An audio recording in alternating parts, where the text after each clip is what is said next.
વિદ્યા join કરે 3 વર્ષ complete થયા છે. તો સૌથી પહેલાં થેન્ક યુ કે આ ફંક્શન તમે રાખ્યું છે, કારણ કે મારે બહુ ટાઈમથી કહેવું હતું, પણ હું કોમ્યુનિકેશનમાં સ્ટુડન્ટ જોડે જેટલી સારી છું ને મારા સિનિયર્સ જોડે થોડું મને એ રહે છે.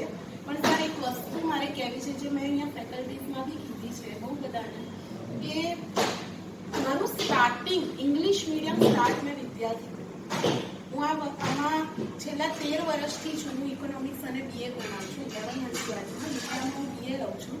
તો મને ઇંગ્લિશ મીડિયમમાં મારું સ્ટાર્ટિંગ મને વિદ્યામાં થયું છે. અને ટ્રસ્ટ મી સર કે તમે એટલો ટ્રસ્ટ એ વખતે મને કીધું હતું કે મેમ તમે કરી લેશો, તમે જોઈન તો કરો. તમને હું 11th આપું છું, 12th નથી આપતો, બિકોઝ એ બોર્ડ છે. તમે કરો. અને એ પછી છેલ્લે તમે મને ટ્રસ્ટ કરીને 12મું છેલ્લા 3 મહિના સરે મને આપ્યું કે ભલે બોર્ડ રહ્યું. મેં સરને એટલું જ કીધું, સર હું 12મું કરીશ, હજી મારું પહેલું વર્ષ છે ઇંગ્લિશ મીડિયમ. સર કે મેમ તમે કરી લેશો. અને એ વર્ડથી આજે સર આઈ હોપ કે હું એ વર્ડ રાખી શકી છું.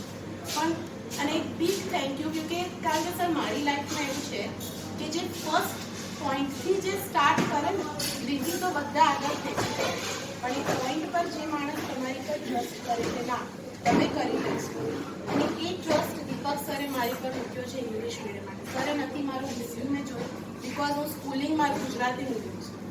12th સુધી મેં ગુજરાતી મીડિયમમાં ભણેલી છું. સરે એક બી વાર એક ક્વેશ્ચન નથી કર્યો કે તમે ગુજરાતી મીડિયમમાં ભણેલા છો, ઇંગ્લિશ મીડિયમ ભણાવી શકશો, કારણ કે એ ક્વેશ્ચન મેં બહુ બધી જગ્યાએ ફેસ કર્યો છે.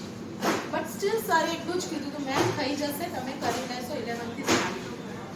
અને એ ટ્રસ્ટથી આજે 3 વર્ષ મારા વિદ્યામાં થયા છે. સો sir big big big thank you કે તમે મને એ ઇંગ્લિશ મીડિયમના વર્લ્ડમાં તમે મને લાવ્યા છો. A very big thank you to you specially and